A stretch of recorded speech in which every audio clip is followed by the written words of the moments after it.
हाँ बेटा, अब अपन लोग आगे चलते हैं। कंटिन्यूटी और डिफरेंशिएबिलिटी आपका जो चैप्टर चल रहा था उस पर अपन लोग आगे की चर्चा लेके करेंगे। तो सबसे पहले अपन थोड़ा सा देख लेते हैं पिछले लेक्चर में अपन ने क्या देखा था और क्या पढ़ा था। ठीक है, सबसे पहले अपन लोग चर्चा करेंगे ग्राफ के ऊपर कि कोई ग्राफ कब कंटिन्यू होता है और कब कंटिन्यू नहीं होता है। ठीक है, तो बेटा ये अपने पास कोई भी ग्राफ बनाया मैंने इस तरह से। तो बेटा आप लोग ध्यान से देखो, इसमें ब्रेक लगा है यहाँ पे और एक मैंने दूसरा इस तरीके से बनाया नो ब्रेक, तीसरा मैंने बेटा इस तरीके से बनाया। ठीक है, यहाँ पे आप देखोगे बेटा यहाँ से जो मैंने पेन चलाया यहाँ तक गया, उसके बाद मैंने पेन उठाया फिर मैंने यहाँ से चल करने लगा। ठीक है, तो यहाँ पे ये जो ब्रेक लगा है बेटा इसकी वजह से ये टूट गया। ये जो ब्रेक लगा है इसकी वजह से ये टूट गया। तो इसमें अगर टूट गया तो इसको अपन बोलेंगे बेटा डिसकंटिन्यू फंक्शन। डिसकंटिन्यू, ये डिसकंटिन्यू होगा बेटा। ये देखो यहाँ से चला तो लोग यहाँ तक गए, कोई ब्रेक नहीं लगा, डिसकंटिन्यू। याद है बेटा आप लोग यहाँ से स्टार्ट हुए यहाँ तक गए वापस यहाँ तक आ गए, कोई ग्राफ बनाने की जरूरत आपको नहीं पड़ी। ये भी बेटा कंटिन्यू होगा। ठीक है, कंटिन्यू। लेकिन इसमें बेटा जो सात वाली स्थिति बन रही है, न्यूक्लियर जो बन रहा है ग्राफ, सात वाली जो स्थिति बन रही है इसकी वजह से ये नॉट डिफरेंशिएबल, ये डिफरेंशिएबल नहीं है। ठीक है, और ये जो इसको आप देख रहे हैं बेटा ये क्या कंटिन्यू है और डिफरेंशिएबल भी है। ठीक है ना। अच्छा, इसके बाद कुल मिला के कंटिन्यू क्या चाहता है और डिफरेंशिएबल क्या चाहता है, दो बात हमने जो कर लिखी हुई उसके बारे में दोबारा देख लेते हैं। कंटिन्यू बस ये चाहता है कि नो ब्रेक, डिफरेंशिएबल चाहता है बेटा नो ब्रेक और नो शार्प। ठीक है, इसका मतलब हम लोग कह सकते हैं all differentiable function will be continue function but all continue function is not will be differentiable function. जितने भी डिफरेंशिएबल फंक्शन होते हैं, जितने भी अवकलनीय फलन होंगे वो सभी कंटिन्यू जरूर होंगे, लेकिन सभी कंटिन्यू फंक्शन अवकलनीय हो ये कोई जरूरी नहीं है। देखो ये वाली चीज देखो, ये बेटा कंटिन्यू है लेकिन डिफरेंशिएबल नहीं है। ठीक है, इसके बाद अपन ने क्या काम किया था, अपन लोगों ने या आपके पास कोई भी फलन कोई भी वक्र लिखा हुआ बेटा fx। ठीक है, इस पर ये पॉइंट है, इस पॉइंट का नाम है बेटा x = a। ठीक है, यानी कि ये जो डिस्टेंस है ये बेटा x = a है। इसको अपन लोगों को बिंदु x = a पर इस फंक्शन को चेक करना है कि कंटिन्यू है या नहीं। तो बेटा अपन लोग क्या करेंगे, इसकी लेफ्ट साइड की तरफ जाएंगे और इसके राइट साइड की तरफ इसको चेक करेंगे, है ना। कितने कितने अंतरालों पर चेक करेंगे, छोटे छोटे अंतरालों पर चेक करेंगे। जैसे कि ब्लाइंड मैन है, अंधा व्यक्ति जो होता था उस जो वह अपने रास्ते को चूज करता है ना, धीरे धीरे आराम आराम से पैर रख के, है ना, थोड़ी थोड़ी दूरी पर गैप रख के चेक करता है। बस सेम उसी तरीके से अपन लोग इसको चेक करेंगे। देखो कैसे बेटा, अगर अपन लोग इधर जाएंगे, यहाँ x = a है, इधर जाएंगे तो बेटा a में थोड़ी सी बढ़ोतरी तो होगी ना, उसका अपन लोग मान लेते हैं कि माने के साथ वो जो बढ़ोतरी है ना वो h है। कितनी है? h। अब आपसे पूछे तो बेटा h का वैल्यू कितना है, तो h का वैल्यू बहुत ही कम है बेटा, h टेंडिंग टू, यानी h का मान लगभग 0 होने वाला है। h टेंडिंग टू 0 बेटा, टेंडिंग टू 0 में इक्वल टू 0 में फर्क होता है। इक्वल टू 0 बेटा अगर मैंने लिखा है इक्वल टू 0 की तो बेटा कंप्लीटली 0, और अगर मैंने लिखा है टेंडिंग टू 0 इसमें इसके बीच में डिफरेंस है। ये तो बेटा 0 है और ये 0 होने वाला है, यानी कि ये जो 0 होने वाला है इसका मतलब ये हुआ कि x का जो मान है समथिंग समथिंग समथिंग समथिंग 0 है। ठीक है बेटा, यानी कि बहुत ही छोटे छोटे अंतरालों पे मैं इसको चेक करूंगा, थोड़ी थोड़ी दूर जाके चेक करूंगा कि ग्राफ कहीं टूटा हुआ तो नहीं है। उसी तरीके से थोड़े थोड़े अंतरालों पे मैं लेफ्ट साइड में भी चेक करूंगा कि ये इधर तो नहीं टूटा हुआ। तो अगर मेरा राइट साइड और लेफ्ट साइड है, राइट में और लेफ्ट में और फंक्शन पे वैल्यू अगर बराबर आ जाती है तो मैं बेटा बोल दूंगा कि ये फंक्शन मेरा कंटिन्यू फंक्शन है। ठीक है, देखिए तो बेटा अगर मैं इधर जाऊंगा राइट लिमिट पे तो मैं इसको लिखूंगा limit x tending to a plus. अब a प्लस का मतलब ये है कि आप लोग बेटा राइट लिमिट को चूज कर रहे हो, क्योंकि a में क्या कर रहे हो आप लोग बढ़ोतरी कर रहे हो ना, तो बढ़ोतरी कर रहे हो बेटा, बढ़ोतरी सीमा लगाई है राइट हैंड लिमिट, ठीक है, किसकी बेटा, इस फंक्शन की f ऑफ x की, ठीक है। अब मैं आपसे छोटी सी बात और डिस्कस कर लूं कि अगर बेटा यहां पर मान x का a है तो यहां पर जो x का वैल्यू होगा वो बेटा हो जाएगा x is equals to a plus h। अब आप लोगों के साथ ये कैसे हुआ, तो यहां पर बेटा a है ना, तो अपन लोग h आगे की तरफ है ना, तो ये भी तो प्लस होगा ना फिर इसमें, तो x का वैल्यू यहां पे कितना कितना होगा a प्लस h। इसका मतलब क्या है, कहां पे काम आएगा बेटा, फंक्शन में जो x होगा ना उस x की जगह पे आपको a प्लस h लिखना है, ठीक है। अच्छा उसके बाद अगर मैं आता हूं बेटा लेफ्ट वाली साइड में, तो लेफ्ट वाली साइड में बेटा मैं लिखूंगा कि limit x tending to a minus f of x। बेटा लिमिट का मतलब होता है सीमा, x tending to a minus, बेटा x टेंडिंग टू a होता है इसका मतलब आप लोग सिर्फ फंक्शन में बैठे हो, a माइनस है तो आप लोग लेफ्ट साइड में चल लो, a माइनस की वजह से आपको ये मालूम पड़ा है या आप लोग लेफ्ट साइड में बात कर रहे हो, ठीक है, किसकी, इस फंक्शन की, ठीक है बेटा। जैसे कि सपोज दैट आप लोगों का आगे साहब यहाँ पे तो बेटा जैसे मैं h आगे की तरफ बढ़ाऊं ना, जैसे मैंने आगे की तरफ h चेक किया था, सेम उसी तरीके से मैं h को पीछे की तरफ भी चेक कर रहा हूं, तो बेटा यहाँ पर देखो a का वैल्यू कुछ कम होगा। अब समस्या ये है बेटा कितना कम होगा, वही समथिंग s टेंडिंग टू 0 ही कम होगा, तो आज यहाँ पर जो x की वैल्यू होगी वो होगी x equal to a minus h।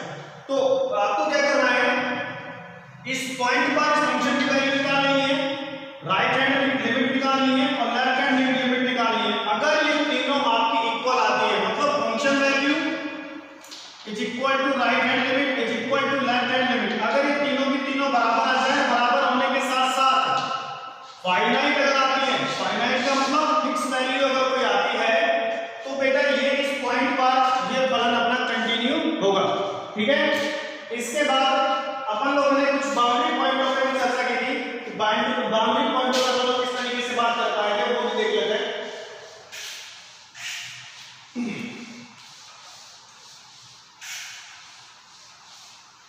Boundary points किस तरीके से थे वो भी आपको बताया। बाउंड्री पॉइंट इस तरीके से, पहली चीज थी अपनी क्लोज इंटरवल में, मान लो यहां पर लिखा हुआ है 2 से 6, ठीक है बेटा 2 से 6 है, तो यहां पर मैं आपसे पूछता हूं बेटा लेफ्ट बाउंड्री पॉइंट तो वो हो गया बेटा 2 और राइट बाउंड्री पॉइंट वो हो गया अपने पास 6। तो बेटा 2 के अपन लोग 2 अपना लेफ्ट बाउंड्री पॉइंट है, 6 अपना राइट बाउंड्री पॉइंट है, दोनों पे अपन लोग किस तरीके से बात करेंगे सुनो। माना कि साहब अपन लोग इस तरीके से इसको समझ सकते हैं, इस तरीके से लिखा हुआ था, यहाँ पे ये 2 है और यहाँ पे बेटा 6 है, ठीक है। जो मैंने देखा तो ये मैंने गोला से जो लिखा है इसको भर दिया है, इसका मतलब 2 और 6 शामिल है ना। तो आपको क्या करना है बेटा, आप देखो 2 पे आराम से वैल्यू निकाल सकते हो, लेकिन 2 की लेफ्ट में आप बात नहीं कर सकते, 2 की राइट में जरूर जा सकते हो। मतलब ये कि 2 के साथ आप राइट हैंड लिमिट की चर्चा कर सकते हो। तो इसका मतलब यहाँ पे 2 पे वैल्यू निकाल दोगे और limit x tending to 2 plus f of x इसकी भी बात कर लोगे। उसके बाद बेटा 6 है तो 6 की बात अगर की जाए तो 6 खुद शामिल है, अगर ये खुद शामिल है तो बेटा 6 पे वैल्यू निकल आएगी, मतलब फंक्शन वैल्यू निकालेंगे। और इसकी जो ये लेफ्ट साइड है इसको मैं लिख रहा हूं लिमिट में x tending to 6 minus f of x, इस पे भी अपन लोग निकाल सकते हैं। माने कि बेटा इसके बीच में कोई पॉइंट आ जाता है, मान लो कि 4 आ गया तो बेटा 4 की तो बात कर ही सकते हैं, है ना, 4 का फंक्शन अपना परिभाषित है और 4 की लेफ्ट साइड और 4 की राइट साइड दोनों पे बात हो जाएगी। इसका मतलब कि आपको 4 का वैल्यू निकाल लेनी है और limit x tending to 4 plus f of x is equals to limit x tending to 4 minus f of x। ये चारों बातें तीनों बातें निकाल के और हम लोग बता सकते हैं कि 4 पे कंटिन्यू होगा बराबर आ जाता है, तो ठीक है बेटा। इसका हो गया अपनी क्लोज बाउंड्री पॉइंट वाली बात। अच्छा इसके बाद बेटा ओपन बाउंड्री पॉइंट में क्या था, मान लो कि यही चीज है और मैं इसको इस तरीके से लिख देता हूं, ये बेटा अपना ओपन बाउंड्री पॉइंट है, इसलिए मैं ग्राफ भी बताऊं आपसे, तो मैं आपसे ये बोलूंगा कि बेटा 2 है और ये 6 है, ना तो 2 शामिल है ना 6 शामिल है। अब आप बेटा खुद सोचना जब 2 शामिल नहीं है तो 2 का लेफ्ट भी शामिल, यहाँ पर देखो 2 के लिए लेफ्ट नहीं है तो ना तो आप लेफ्ट लिमिट चेक कर सकते हो ना ही आप फंक्शन वैल्यू चेक कर सकते हो, सिर्फ क्या निकाल सकते हैं यहाँ पे 2 की राइट लिमिट। तो बेटा अकेली चीज से आप कैसे बताओगे कि बराबर है या नहीं है ना, तो इसलिए 2 पे ये इस फंक्शन के लिए अपन कंटिन्यूटी चेक कर पाना अपने लिए मुश्किल काम है और नहीं कर सकते, ठीक है। अगर 6 की बात करें तो बेटा 6 पे देखो 6 पे वैल्यू निकल आएगी, 6 के राइट साइड में जा नहीं सकते, 6 पे वैल्यू निकल आएगी क्या, नहीं निकलेगी, क्यों, क्योंकि 6 खुद ही शामिल नहीं है, तो 6 पे जब हम बात नहीं कर सकते और अगर ये खुद शामिल नहीं है तो 6 पे बात नहीं हो सकती, एंड 6 पे फंक्शन वैल्यू नहीं निकाला जा सकता, और इसके बाद तो राइट साइड में भी बात नहीं कर सकते, ठीक है, तो राइट साइड में है ही नहीं, तो फिर किस साइड में मतलब सिर्फ लेफ्ट में, तो अकेली साइड से कैसे बताएंगे कंटिन्यू है कि नहीं, ठीक है। इसलिए माना कि अगर बीच में कोई पॉइंट आ जाए 4 तो बेटा 4 में तो बात हो सकती है कि फंक्शन वैल्यू भी निकल जाएगी और इसकी लेफ्ट भी है और इसकी राइट भी है, तो इट इज इक्वल्स टू मान लो कि limit x tending to 4 plus f of x is equals to limit x tending to 4 minus f of x। अगर ये तीनों बराबर आ जाती है तो बेटा 4 पे कंटिन्यू हो जाएगा। ये बात अपन लोगों ने इससे पहले लेक्चर में कर ली है, अब हम लोग इसके आधार पर इसके बेस पर आधारित क्वेश्चंस को ले लेते हैं, ठीक है बेटा। तो अपने 5.1 के मैं सवाल स्टार्ट कर लेता हूं।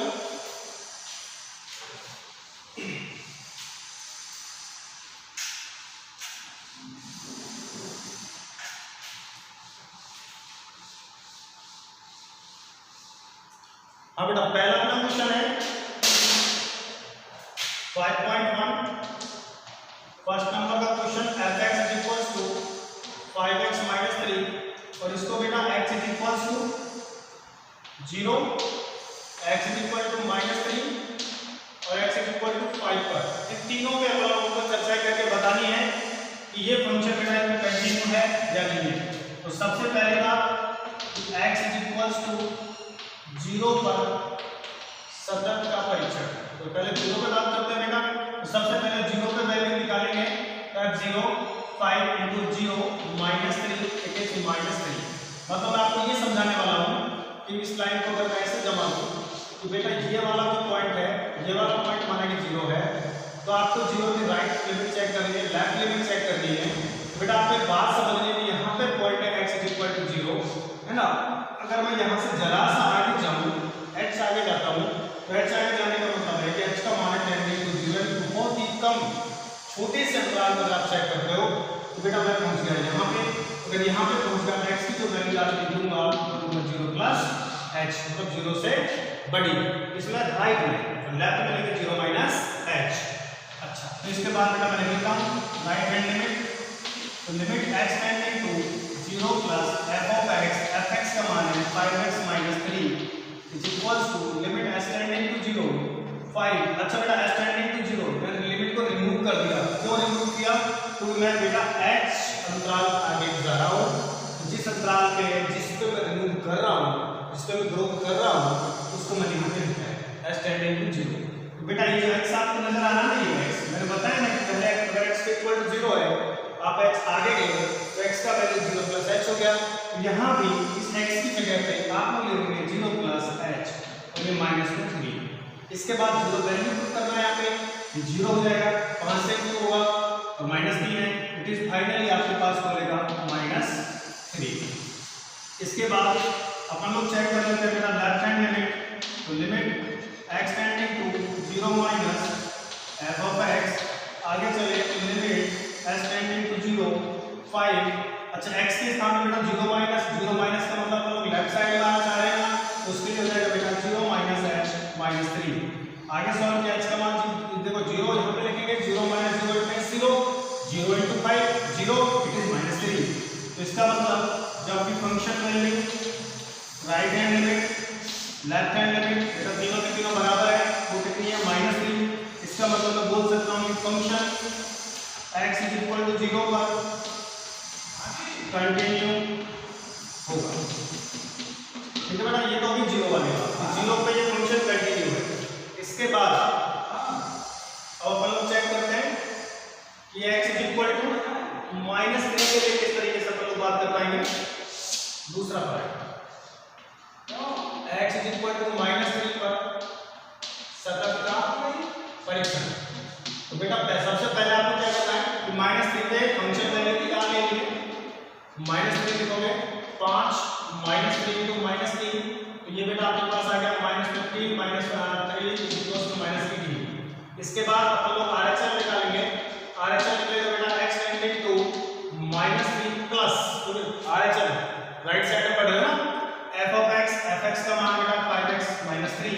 इसके बाद लिमिट रिमूव करोगे s टेंडिंग टू 0 5 x के स्थान पे -3 प्लस की कंडीशन है बेटा, राइट में जा रहे हो तो इसलिए यहां पे जाएगा -3 प्लस h और ये -3 h का मान 0 तो -3 plus 0 -3 into 5 -15 and -3 it is -18।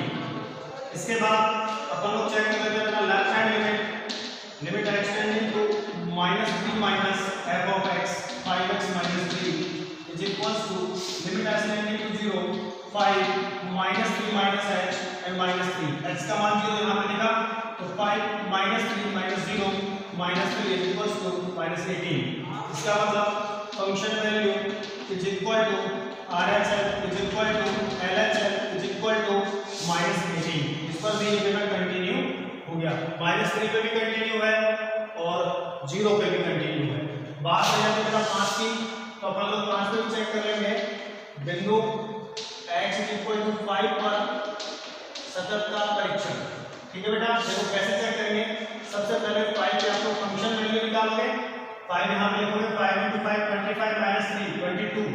इसके बाद अपन लोग निकालेंगे left hand limit. Left hand limit के लिए limit x tending to 5 plus f(x) का मान 5x -3। ठीक है बेटा, ये आपको कर लेना। इसके बाद लिमिट में x tending to 5 minus f(x) यानी लेफ्ट लिमिट। ठीक है, function value right limit left limit तीनों निकाल देनी है, तो तीनों बराबर आएंगे 22 आने वाली है तीनों, तो इस पर भी ये कंटिन्यू होगा। ठीक है, इसके बाद अगला क्वेश्चन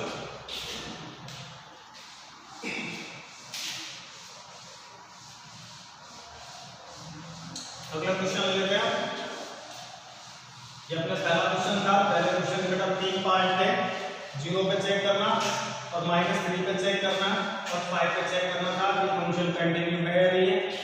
अगला क्वेश्चन आता है बेटा x = 3 पर f(x) बराबर f(x) = 2x² - 1 और इसको x = 3 पर अपन को चेक करके बताना है कि ये फंक्शन अपना कंटिन्यू है या नहीं। ठीक है बेटा, तो सबसे पहले मैं लिख लेता हूं पॉइंट बिंदु x = 3 पर सतत का परीक्षण। ठीक है बेटा, तो सबसे पहले 3 पे फंक्शन वैल्यू निकाल लेंगे। तो f3 लिखेंगे यहाँ पे 2 into 3 का स्क्वायर -1 which is 9 18 -1 17। इसके बाद RHL निकालेंगे बेटा। लिमिट में x tending to 3 plus f(x) का मान है 2x² -1। आगे सॉल्व करें तो लिमिट में s टेंडिंग टू 0 जहां पे 2x के स्थान पे 3 प्लस x का स्क्वायर -1। आगे सॉल्व किया तो बेटा देखो यहां पे 0 में यहां पे पुट कर देता हूं 3 + 0 3 स्क्वायर करेंगे बेटा 3 का तो 9 यानी कि 2 into 9 - 1 इस सेम आ गया बेटा 17। इसके बाद LHL के लिए अगर बात करें तो लिमिट में x tending to 3 minus f(x) के लिए 2x² -1। आगे सॉल्व किया तो लिमिट में s टेंडिंग टू 0 2 into अब देखो बेटा 3 माइनस है यानी कि लेफ्ट है तो x के स्थान पे 3 माइनस h आएगा, तो ये जाएगा 3 माइनस h का स्क्वायर -1। x के स्थान पे लिमिट के 0 3 के स्क्वायर बेटा 9 9 18 18 -8 = 17। इसका मतलब ये हुआ बेटा कि function value is equal to right hand limit is equal to left hand limit is equal to 17। तो मैं बोल सकता हूं कि अतः फंक्शन x = 3 पर कंटिन्यू होगा। ठीक है बेटा, अच्छा इसके बाद क्वेश्चन नंबर अगला लेते हैं। क्वेश्चन नंबर 4 f(x) = x की पावर n। इसको बेटा चेक करना है x = n पर। और बेटा जो n है ना n is belongs to z plus, यानी कि n एक पॉजिटिव नंबर है और इस नंबर पे आपको यानी x = n पे आपको फंक्शन f(x) = x की पावर n को चेक करना है कि कंटिन्यू है या कंटिन्यू नहीं है। ठीक है, तो सबसे पहले बेटा क्या करने वाला हूं, देखो बिंदु x = n पर सतत का परीक्षण।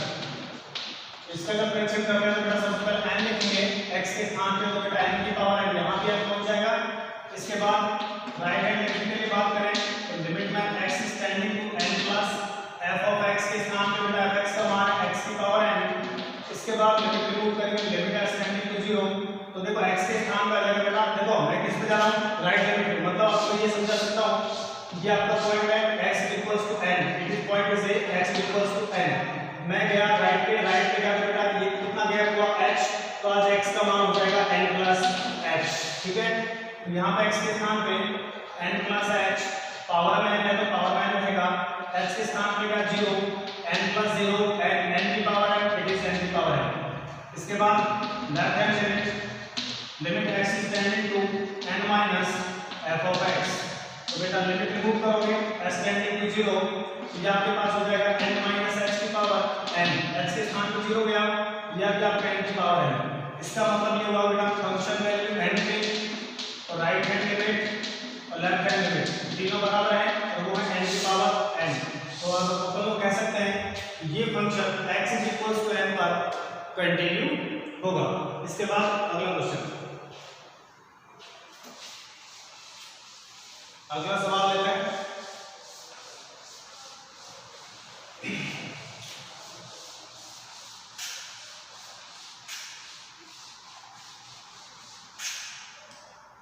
अगला सवाल है बेटा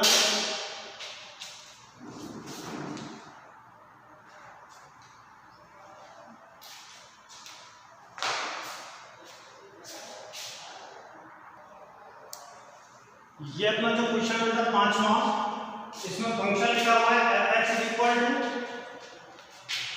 x कब लेना है, जब x का मान 1 से छोटा हो या बराबर। ये 5 है, ये क्या कह रहा है बेटा, जब x का मान 1 से बड़ा हो तो आपको 5 लेना है। अच्छा मैं आपको एक बात समझा दूं कि ये जो लेस देन और ग्रेटर देन वाला जो खेल होता है ना, ये क्या खेल है वो सुनो। अगर मैंने लिखा 2 is less than 5, 2 is greater than 5, 2 is less than equal to 5, 2 is greater than equal to 5, and 2 is greater than equal to 2, 2 is less than equal to 2। मैं आपसे पूछता हूँ बेटा कौन सा ट्रू है, कौन सा फॉल्स है, यानी कौन सा सही है, कौन सा गलत है। देखो ध्यान से सुना, सबसे पहली बात तो जो डबल सिंबल लगा हुआ है ना, इस डबल सिंबल को बोलने का तरीका क्या है वो समझो।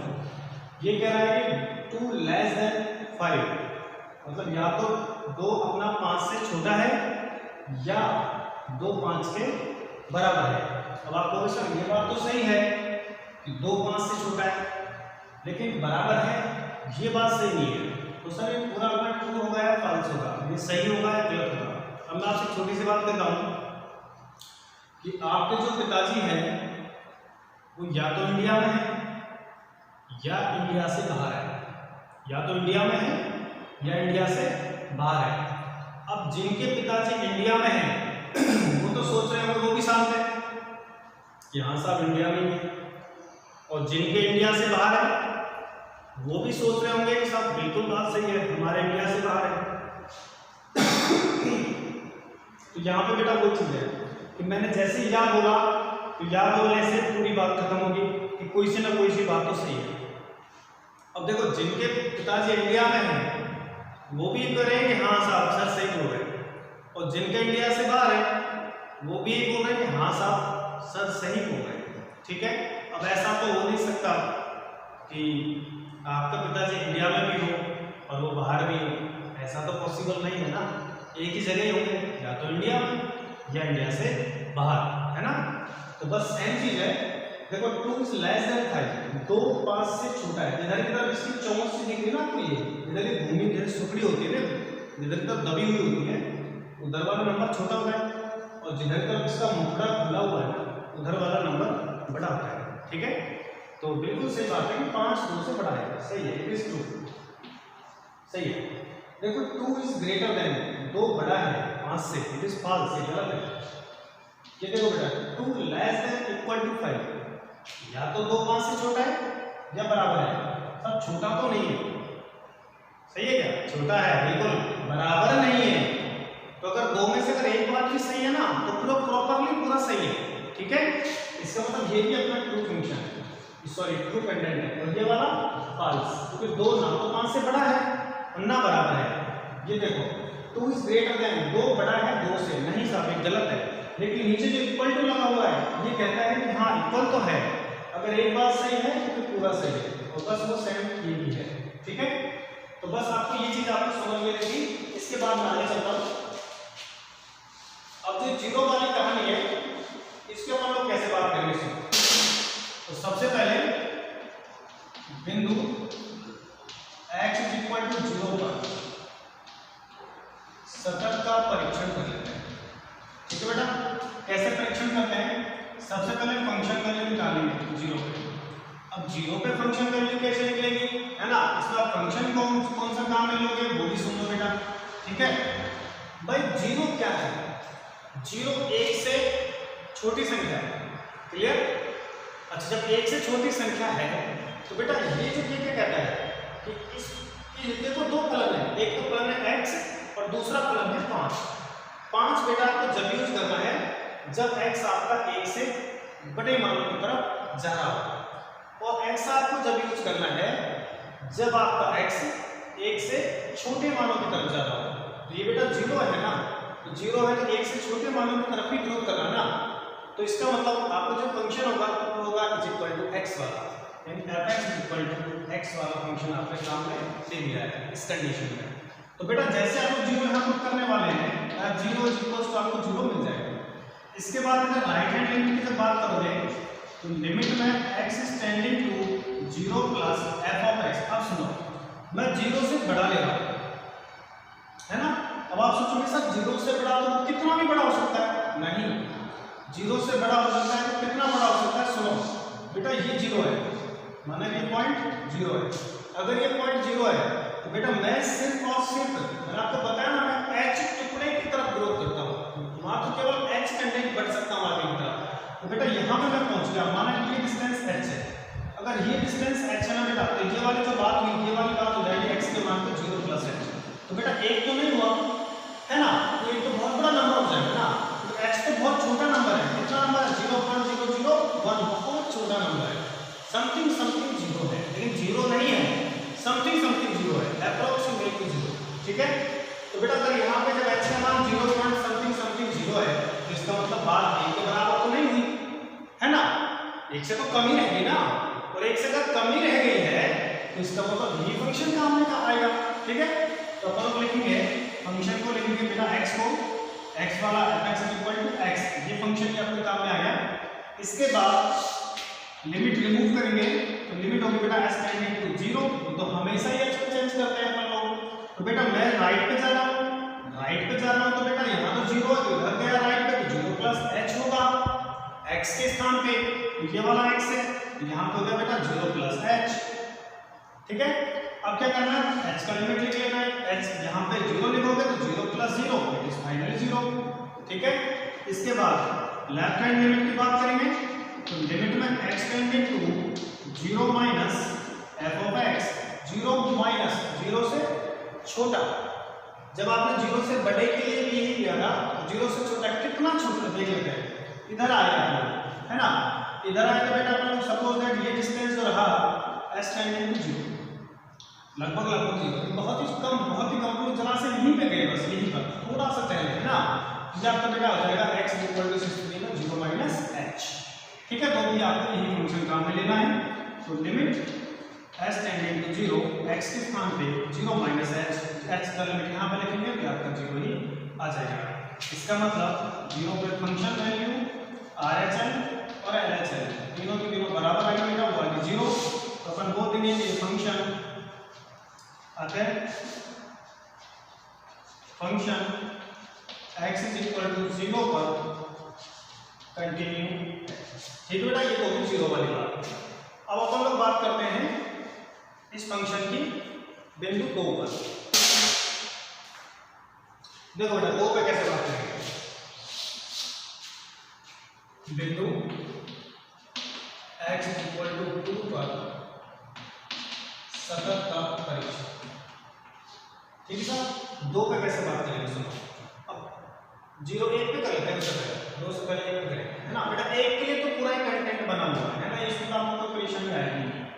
क्योंकि देखो 1 से बड़े पे आपको ये लेना, 1 से छोटे पे x लेना, और x बराबर अगर 1 है तो भी आपको यही फंक्शन उठाना है, ठीक है। तो सबसे पहले बेटा फंक्शन वैल्यू यानी f1, ठीक है। अब लोग x बराबर 1 यूज कर रहे हैं, बराबर 1 यूज कर रहे हैं, तो बराबर 1 तो बेटा इसमें है, अगर इसमें है तो ये फंक्शन है आपका fx = x वाला, तो इसके स्थान पर आप 1 लिखोगे तो बेटा इसके स्थान पर आपको 1 ही मिल जाएगा, ठीक है। f1 it is 1। इसके बाद RHL की बात करें, RHL में क्या जाएगा, लिमिट में x टेंडिंग टू 1 प्लस 1 से बड़ा। अब बेटा 1 से बड़ा तो ये बता रहा है x का मान बड़ा है 1 से, है ना, तो ये बता रहा है आपको, तो ये आ गया बेटा 5। और कांस्टेंट जो मान होता है उस पर लिमिट काम नहीं करती है, तो ये अपना 5 ही आता है। इसके बाद LHL में क्या बेटा, लिमिट में x टेंडिंग टू 1 माइनस 1 से छोटा 1 माइनस, तो 1 माइनस बेटा तो 1 से छोटा तो ये वाला, ठीक है, 1 से छोटा, तो ये आ गया x = x, तो 1 से छोटा है तो बेटा ये वाला फंक्शन अपन लोग काम में लेने वाले हैं x। इसके बाद लिमिट को रिमूव करेंगे, लिमिट s टेंडिंग टू 0, तो x के स्थान पर आ जाएगा 1 माइनस h, ठीक है। 1 पे चेक कर रहा हूं ना, मतलब ये वाली कहानी है, ये था बेटा 1, अब 1 से आगे गए और 1 से पीछे गए, पीछे आ गए तो बेटा 1 माइनस h, आगे जाओगे तो 1 प्लस h, ठीक है। जब 1 प्लस मतलब 1 से बड़ा, तो 1 से बड़ा था आपने ये फंक्शन उठा लिया, तो जब 1 से छोटा था तो आप लोगों ने ये फंक्शन उठा लिया, है ना। तो x आगे x यहां पे कितना आ जाएगा, फिर 1 माइनस h, तो x का मान 0 यहां पे लिखेंगे, तो 1 माइनस 0 इट इज 1। अब आप लोग दिमाग लगाइए, है ना, जब ये अपना 1 आ गया, ये भी 1 आ गया, तो मतलब function value left hand limit दोनों बराबर है, बट राइट हैंड जो लिमिट है ये बराबर नहीं है। अगर ये बराबर नहीं है तो अपन लोग बोल देंगे कि जो फंक्शन है वो x = 1 पर कंटिन्यू नहीं है, ठीक बेटा, तो ये अपना कंटिन्यू नहीं है। इसके बाद अपन लोग चर्चा कर लेते हैं बेटा x = 2 पर, बिंदु x = 2 पर सततता परीक्षण, ठीक है बेटा। देखो कैसे चेक करेंगे, x = 2 पर सबसे पहले फंक्शन वैल्यू बेटा 2 जो होता है ना, तो आपको पता है 1 से हमेशा ही परमानेंट बड़ा नंबर है ना, 1 से तो बड़ा ही है, तो बेटा 1 से अगर x का मान 1 से बड़ा है तो आप जो फंक्शन उठाओगे ये 5 वाला उठाओगे, है ना। तो fx = बेटा 5, और इसमें x तो है नहीं जो मैं 2 वहां पे लिख सकूं, कांस्टेंट ही है ना, तो इस कांस्टेंट के अपना वैल्यू होगा। इसके बाद राइट हैंड लिमिट की बात करें, राइट हैंड लिमिट में आ जाएगा बेटा x tending to 2 plus f of x, और 2 प्लस जो आया है ना f ऑफ x, आगे सॉल्व करें तो लिमिट में x टेंडिंग टू 2 प्लस। अब बेटा 2 प्लस है 2 से बड़ा, जब आपने 2 पे ही 5 को उठाया है तो 2 से बड़े पे तो आप ऑलरेडी 5 को उठाओगे, है ना, क्योंकि ये x क्या कहता है, जब 1 से मैं बड़ा हूं तो आप 5 ले, तो बेटा मैं ले रहा हूं 2 से बड़ा, सीधी सी बात, ऑफिशियल बात है, अगर 1 से बड़ा है तो जो 2 है वो भी 1 से बड़ा ही है, और 2 से अगर बड़ा आप लेते हो तो वो भी 1 से ही बड़ा है, तो ये भी आप यहाँ पे 5 ही काम में लोगे, 5 ही काम में लोगे बेटा, कांस्टेंट पे तो लिमिट काम ही नहीं करेगी। यहाँ पे आ जाएगा left hand limit, left hand limit की बात करेंगे तो limit x tending to 2 minus f of x, है ना। तो आगे सॉल्व करें तो लिमिट में x tending to 2 minus f of x का वैल्यू कौन सा लेंगे, सुनो। इस 2 माइनस का मतलब क्या है कि भैया कितना छोटा है, 2 माइनस 2 से कितना छोटा है, h टेंडिंग टू 0, यानी बहुत कम छोटा है, ठीक है, इतना कम छोटा है कि 2 पर ज्यादा परिवर्तन नहीं पड़ेगा, है ना, यानी कि इतना छोटा है, एक तो 2 लिखूं मैं और एक लिखूं मैं 2 में से घटा दूं 0.00000001, इतना छोटा है ना, इसका मतलब बहुत कम छोटा है, 2 पे बहुत कम प्रभाव पड़ेगा, है ना।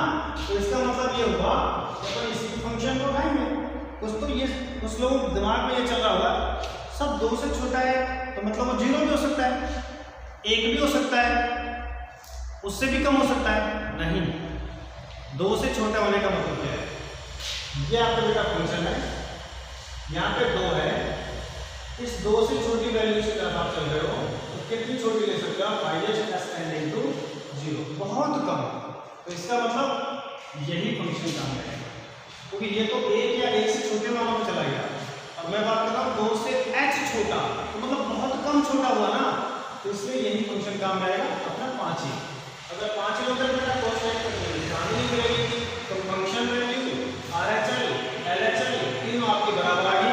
जब तीनों बराबर आ जाते हैं बेटा वो फंक्शन अपना कंटिन्यूअस फंक्शन होता है। ठीक है, तो आज अपने 5 क्वेश्चन हो चुके हैं 5.1 एक्सरसाइज के। इसके बाद अपन लोग नेक्स्ट लेक्चर में अगले क्वेश्चंस की तरफ बात करेंगे। ठीक है बेटा, तब तक के लिए आप आराम से वीडियो को अच्छे से देखें, उस कर करके अच्छे से देख लेना। ठीक है ना, कोई अच्छी समझ में नहीं आए तो उसको मेरे से वैसे भी आप लोग पूछ लेना। ठीक है, कोई अगर आपका डाउट। ठीक है।